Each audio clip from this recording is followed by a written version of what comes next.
আসসালামু আলাইকুম। আজকে আমরা ক্ষমা বিষয়ে আলোচনা করব। স্বাভাবিকভাবে ক্ষমা বলতে আমি যেটা বুঝি, কেউ আমার সাথে কোনো অন্যায় করেছে যা আমার ক্ষতি করেছে। কেউ আমার সাথে কোনো অন্যায় করেছে বা আমার ক্ষতি করেছে, তার প্রতিশোধ নেওয়ার ক্ষমতা আমার আছে, অথবা প্রতিশোধ নেওয়ার ক্ষমতা নাই, কিন্তু তার জন্য বদদোয়া করতে পারি বা অন্য কিছু। কিন্তু আমি তার কিছুই না করে তাকে ক্ষমা করে দিলাম। আর জালেমদের ব্যাপারে মহান আল্লাহ বলেন, সূরা কাহাফ আয়াত ২৯, আমি জালিমদের জন্য জাহান্নাম প্রস্তুত রেখেছি, যার বেষ্টনী তাদেরকে পরিবেষ্টন করে ফেলবে। তারা পানি চাইলে তাদেরকে দেওয়া হবে গলিত ধাতুর ন্যায় পানি, যা তাদের মুখমণ্ডল পুড়িয়ে দেবে। এটা কতই না নিকৃষ্ট পানীয়, এবং সে জাহান্নাম কতই না নিকৃষ্ট আশ্রয়। কুরআন মাজিদে মহান আল্লাহ বহুবার নিজেকে ক্ষমা পরায়ণ বলেছেন। আমাদের মূল আলোচনা হলো আল্লাহর ক্ষমা পাওয়ার জন্য আমাদের কোনো গুণ অর্জন বা করণীয় আছে কিনা, এবং আমরা কাউকে ক্ষমা করতে পারি কিনা, এবং এটার গুরুত্ব। আর আমরা যদি কাউকে ক্ষমা না করি, সেক্ষেত্রে কে ক্ষতিগ্রস্ত হবে। বান্দা যদি আন্তরিকভাবে অনুতপ্ত হয়ে মহান আল্লাহর কাছে ক্ষমা চায় এবং তাতে যদি অন্য কারো হক থাকে, কিন্তু তার থেকে ক্ষমা পাওয়ার সুযোগ না থাকে, তবে কি হবে, ইত্যাদি বিষয়গুলো আমরা কোরআন থেকে জানব। প্রথমে আমরা দেখব কি সে কারণ যার কারণে আল্লাহ তার বান্দাদের ক্ষমা করেন। সূরা মায়েদা আয়াত ৩৮-৩৯। আর পুরুষ চোর ও নারী চোর, তাদের উভয়ের হাত কেটে দাও, তাদের কৃতকর্মের ফল ও তাদের পক্ষ থেকে দৃষ্টান্তমূলক শাস্তি হিসাবে। আর আল্লাহ পরাক্রমশালী, প্রজ্ঞাময়।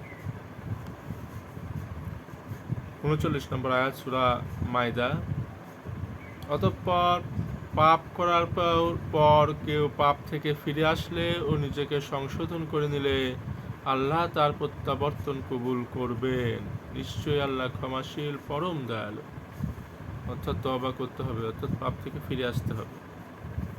তওবা অর্থ ফিরে আসা, পাপ থেকে ফিরে আসা। এটা মৌখিক কোনো উচ্চারণের বিষয় নয়, কর্মে প্রমাণ করতে হয়।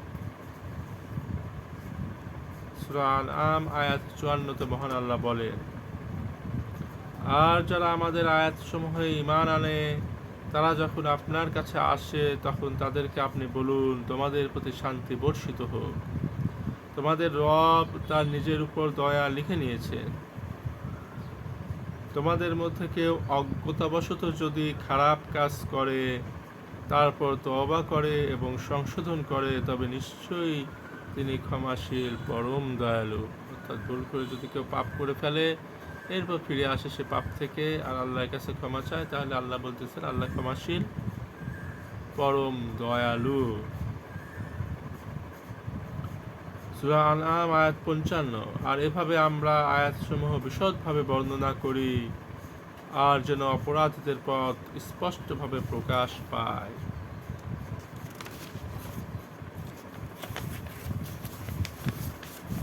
কোরআনের আয়াতের কোনো ব্যাখ্যা বিশ্লেষণ আমি সাধারণত করতে চাই না।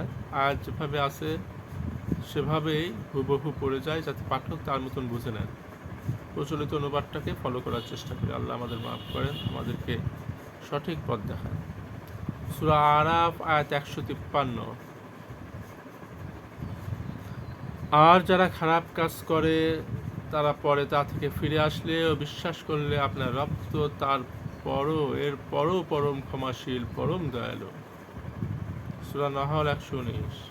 যারা অজ্ঞতাবশত মন্দ কাজ করে, তারা পরে তা থেকে ফিরে আসলে ও নিজেদের সংশোধন করলে তাদের জন্য আপনার রব অবশ্যই অতি ক্ষমাশীল, পরম দয়ালু।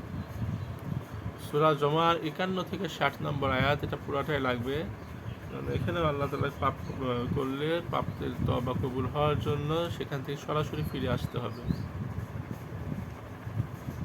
সূরা জুমার ৫১-৬০। সুতরাং তাদের কৃতকর্মের মন্দ ফল তাদের উপর আপতিত হয়েছে।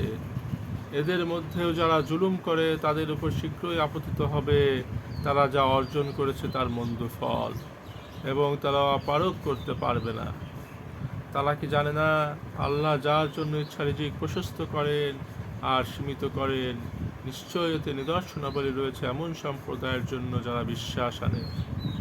বলুন, হে আমার বান্দাগণ, তোমরা যারা নিজেদের প্রতি অবিচার করেছ, আল্লাহর অনুগ্রহ থেকে হতাশ হইও না। নিশ্চয়ই আল্লাহ সমস্ত গুনাহ ক্ষমা করে দেবে। নিশ্চয়ই তিনি ক্ষমাশীল, পরম দয়ালু। আর তোমরা তোমাদের রবের অভিমুখী হও এবং তার কাছে আত্মসমর্পণ করো তোমাদের কাছে শাস্তি আসার আগে, তারপরে তোমাদের সাহায্য করা হবে না।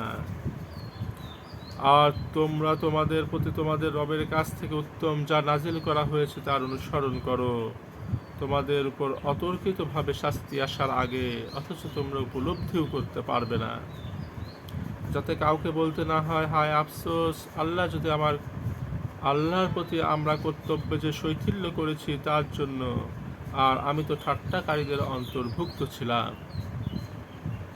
অথবা কেউ যেন না বলে, হায়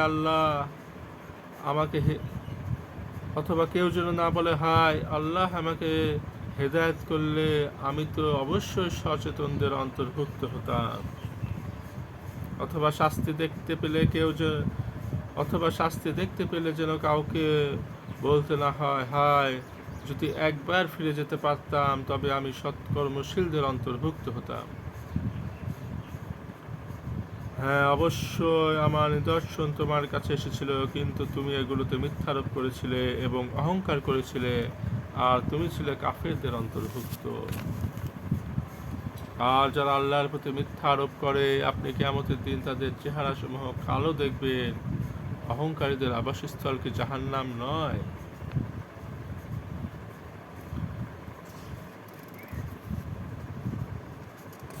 সামনের পর্বে আমরা ইনশাল্লাহ দেখব যে আল্লাহ রসুলকে ক্ষমার ব্যাপারে কি বলতেছেন এবং আমাদেরকে ক্ষমা করার গুণ অর্জনের জন্য আল্লাহ কি বলতেছেন, কিভাবে আল্লাহ তাআলা আমাদেরকে উদ্বুদ্ধ করতেছেন, এই বিষয়গুলো আমরা আলোচনা করব সামনের পর্বে ইনশাল্লাহ। আসসালামু আলাইকুম।